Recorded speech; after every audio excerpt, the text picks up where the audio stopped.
Bonjour à tous. Vous me dites si je parle pas assez fort. Le prix de Coincy est une distinction décernée par la Société botanique de France depuis 1904 en hommage au botaniste de Coincy qui a vécu entre 1837 et 1903. Ce prix est attribué à un botaniste pour l'importance de ses travaux de recherche en taxonomie. Alors, un petit peu d'histoire. Qui était de Coincy? Auguste-Henri Cornu de la Fontaine de Coincy est né en 1837 à Lille. Il a étudié la flore espagnole et marocaine, en particulier les Astéracées, Boraginacées et les Apiacées. Plus de 400 spécimens récoltés par De Coincy sont conservés à l'Herbier de Paris.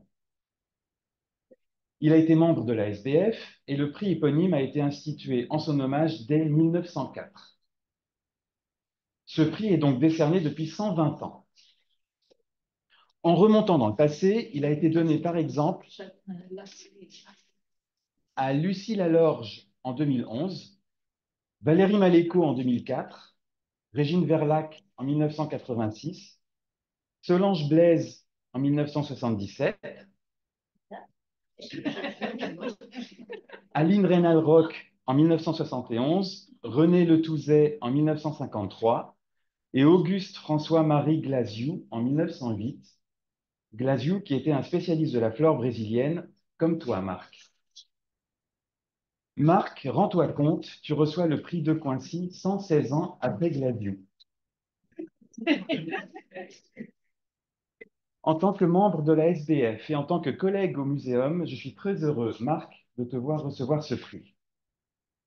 Pour ton activité remarquable de botaniste, pour ton investissement dans la vie et le rayonnement de l'herbier du muséum, pour ton dynamisme scientifique hors du commun, ce prix est une modeste marque de la reconnaissance de notre communauté.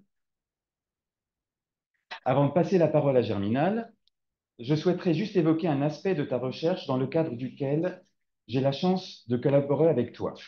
Il s'agit de l'utilisation de l'intelligence artificielle pour la reconnaissance automatique des formes végétales sur spécimens d'herbier, sujet dans lequel tu t'es fortement impliqué au cours de ces dernières années.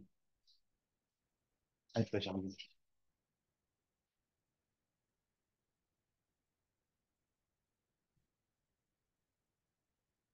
On va voir un peu d'image. Mon cher Marc, cher ami, chers tous, mon rôle est de mettre en lumière le parcours et les travaux de Marc qui lui valent cette reconnaissance, aujourd'hui matérialisée par ce prix de la Société botanique de France. Je vais donner ma lecture de ce parcours, que tu connais naturellement, Marc, mais j'espère d'une part que tu t'y replonges avec plaisir et d'autre part que ça éclaire un peu au moins les publics divers de cette assemblée pour ne pas oublier celles et ceux, nombreux aujourd'hui qui ne sont pas botanistes, il n'est parfait, ta famille et tes amis. J'ai accepté avec joie la sollicitation de mes collègues de la Société botanique de France de prononcer cet éloge. Avec joie, honneur aussi bien sûr, mais surtout avec grande satisfaction que la SBF t'ait décerné ce prix de Poincy, tant ton profil et ton parcours correspondent particulièrement bien à l'intention originelle placée dans ce prix, dont on fête cette année les 120 ans de sa création, comme l'a dit Florian. Le prix de Poincy récompense donc un botaniste, auteur de travaux de taxonomie. La taxonomie botanique, c'est la science qui explore, qui décrit, qui nomme et qui classe les organismes. Tu t'y es effectivement beaucoup investi, personnellement avec ta recherche, mais tu as également beaucoup œuvré à promouvoir et faciliter la taxonomie au niveau national et international, à travers les fonctions que tu as occupées au Muséum national d'histoire naturelle et à travers les programmes que tu as lancés et soutenus, comme on va le voir ensuite. Ton intérêt pour les plantes ne date pas d'hier. Tu as concrétisé ce goût par ta formation initiale dans la prestigieuse École nationale supérieure d'horticulture de Versailles, dont tu es sorti ingénieur après un stage sur la reforestation d'un milieu tropical anthropisé, avec l'exemple du parc de la ville de Salvador de Bahia, au Brésil. Cette première expérience centrée sur Salvador de Bahia résonne évidemment aujourd'hui encore avec ton attachement pérenne au Brésil, et ta passion pour la botanique de ce pays. À partir de là, autant tu ne quitteras plus vraiment le milieu tropical qui t'a conquis, autant tu te détourneras plutôt des milieux anthropisés, avec au moins une exception, notable en 2006, lors de ta participation à la première grande expédition du programme du Muséum La Planète Revisitée au Vanuatu, où tu faisais partie de l'équipe explorant les friches et aliens de l'île Espiritu Santo. Mis à part ces travaux, aussi importants soient-ils, ton intérêt botanique et tes objectifs sont clairement de contribuer à la connaissance de la diversité des plantes des milieux naturels plutôt que des plantes horticoles et cultivées. Par exemple, interroger Marc sur la vanille. Il connaît bien sûr les quelques espèces cultivées, Planifolia, Pomponata, Itensis, mais il vous parlera de diversité et d'évolution de la centaine d'espèces de vanille sauvage, de l'espèce nouvelle qu'il a décrite du Costa Rica, ou de la vanille de Humblot des Comores. Jeune ingénieur, Marc, tu as enseigné quelques années comme professeur de biologie, économie et physique-chimie au Centre horticole d'enseignement et de promotion en région parisienne avant de rejoindre le Muséum. Alors, tu l'as rejoint dans le grand bâtiment juste en face d'ici, qu'on voit par la fenêtre, pour prendre la direction de l'herbier à la toute fin des années 90, d'abord comme responsable de l'herbier de Fanerogami, puis comme responsable de l'herbier national, j'allais dire réunifié, englobant évidemment phanérogame, cryptogame et champignons. Les collections de plantes, les herbiers, sont un de tes marqueurs forts, pas seulement durant la dizaine d'années à la tête de l'herbier, mais depuis lors. Outre tes nombreuses missions, tes missions contractuelles de direction des équipes de l'herbier du muséum et de conservation des collections, tu as enrichi l'herbier activement avec des contributions à plus de 5000 récoltes, plus de 5400 spécimens. Ce sont des vrais. Autant de matériel rassemblé et mis à disposition des nombreux taxonomistes internationaux que tu as accueillis en visite à l'herbier dans une multitude de familles botaniques.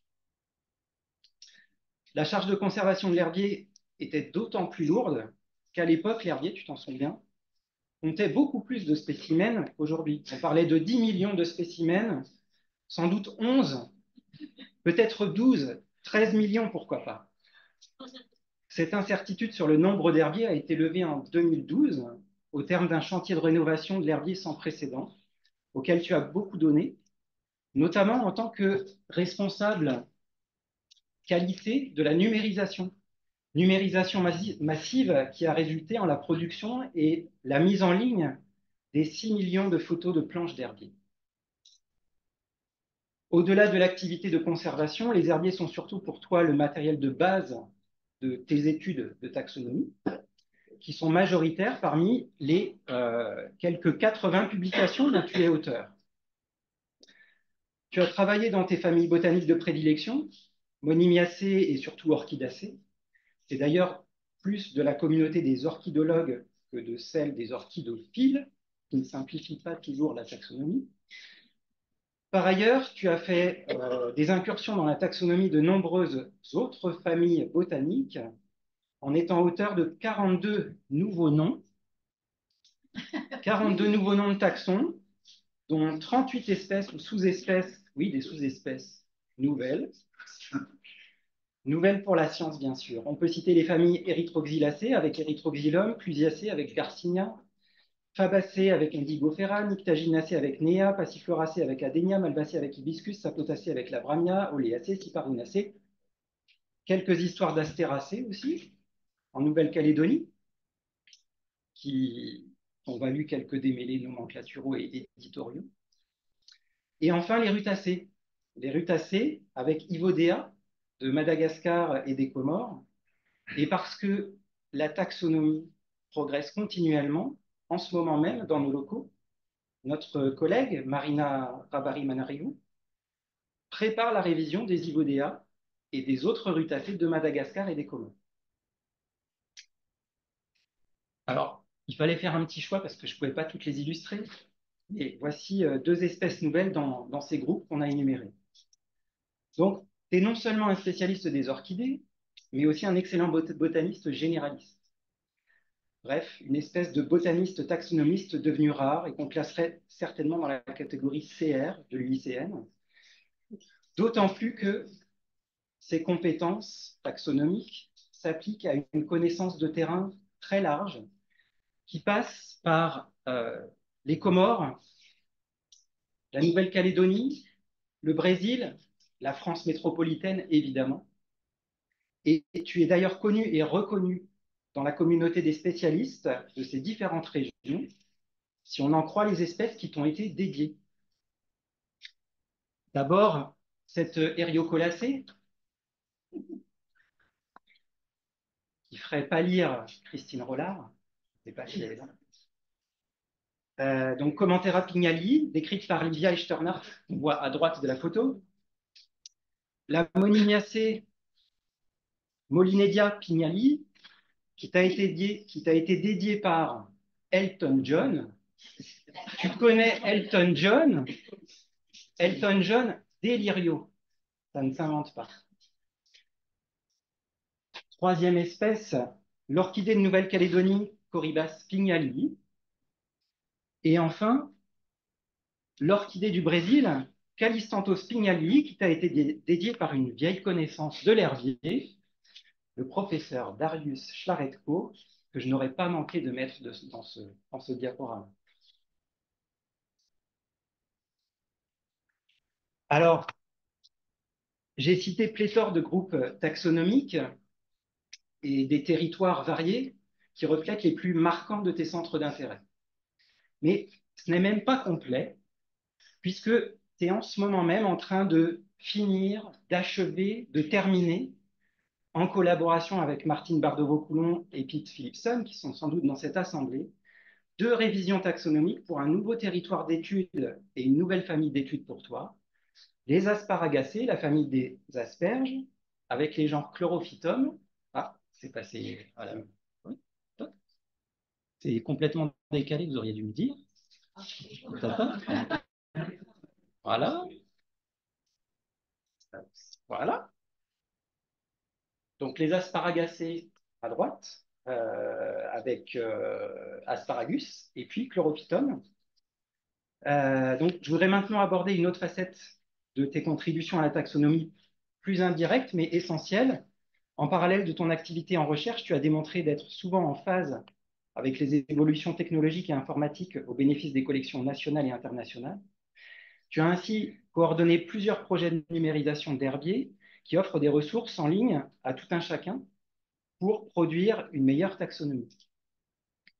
On peut penser au volet muséum du Global Plant Initiative pour la numérisation des spécimens de référence, les 6 précieux types.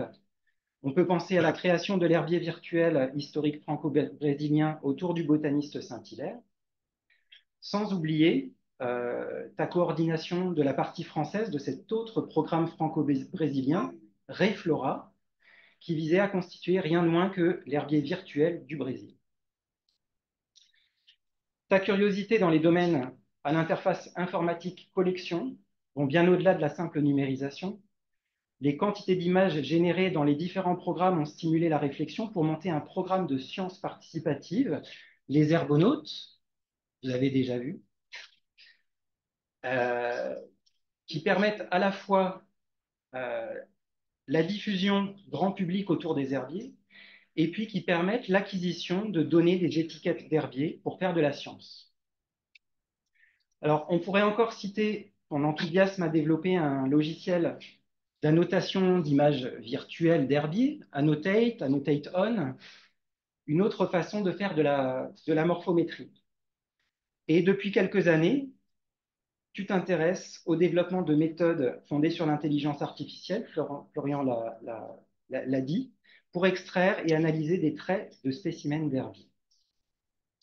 Alors, je serais évidemment pas complet sur ton parcours si j'oubliais ton investissement au niveau national en ayant porté pendant 8 ans la lourde direction scientifique du programme d'investissement d'avenir IRECOLNAT, qui regroupait 50 institutions françaises pour l'organisation du réseau des collections naturalistes, qui s'est depuis mué en RECOLNAT, l'infrastructure nationale de recherche des collections naturalistes que beaucoup connaissent aujourd'hui. Même en ayant œuvré au niveau national et en voyageant loin, tu as aussi une activité botanique locale, une attache personnelle et un attachement à Cherbourg et sa région, en y donnant des conférences, des formations botaniques, en lançant la rénovation d'herbiers régionaux comme la collection Corbière, tout ça en lien avec la Société des sciences de Cherbourg, dont tu es membre. J'en ai presque terminé. Mais avant de finir, je dois ajouter que lorsque mes collègues de la SBF m'ont sollicité pour formuler cet éloge, je l'ai accepté avec grand plaisir, mais avec humilité aussi, avec humilité au regard du parcours qui est le tien et de ta personnalité. Parce que tu es botaniste, mais tu es un botaniste érudit. Érudition qui se manifeste dans divers domaines. Je ne parle plus ici simplement des plantes, de la taxonomie ou des herbiers. Tu as aussi une connaissance certaine dans une diversité d'autres domaines, en littérature, en géographie, en histoire, en géopolitique, qui te permettent de comprendre le contexte des expéditions naturalistes et des collections qui y sont associées. Tu t'intéresses aux plantes, mais aussi aux grandes et aux moins grandes figures de la botanique et à son histoire. Je veux par exemple mentionner ces ouvrages auxquels tu as contribué, centrés sur la figure d'Auguste Saint-Hilaire, Le Brésil encore et toujours. Alors, ta curiosité ne te quitte jamais. Même quand tu as des passes plus difficiles et que tes activités botaniques te sont moins accessibles, ta curiosité te pousse alors vers l'apprentissage et la documentation de ce qui est disponible à ce moment-là. Tu te cultives sur l'évolution humaine, les grandes avancées en pathologie. Tu as même d'inattendues velléités à t'initier à des cuisines exotiques ou à l'élevage de poussins à partir du stade pour des races de poules invraisemblables, avec un succès mitigé. Mais là, je m'égare. Donc aujourd'hui, la Société botanique de France te décerne son prix de Coincy pour l'importance des travaux que tu as réalisés. Mais en fait, tu as encore tellement de projets, tu as encore tellement de projets à terminer, à reprendre et même à initier, que tu démontreras sans aucun doute que ta carrière à ce jour n'était pas encore ta pleine carrière. Nous te la souhaitons donc toujours aussi fructueuse pour les avancées botaniques qu'elles offrent et pour le plaisir que cela te procure manifestement. Pour en finir vraiment, je ne prends aucun risque à associer notre assemblée aujourd'hui, botanistes, collègues d'autres disciplines, amis, familles, à les associer à des félicitations amicales et très chaleureuses. Bravo à toi pour ce prix de Coincy et surtout pour tout ce qu'il sous-tend comme accomplissement botanique, effort et même pugnacité de différents ordres, hier et aujourd'hui.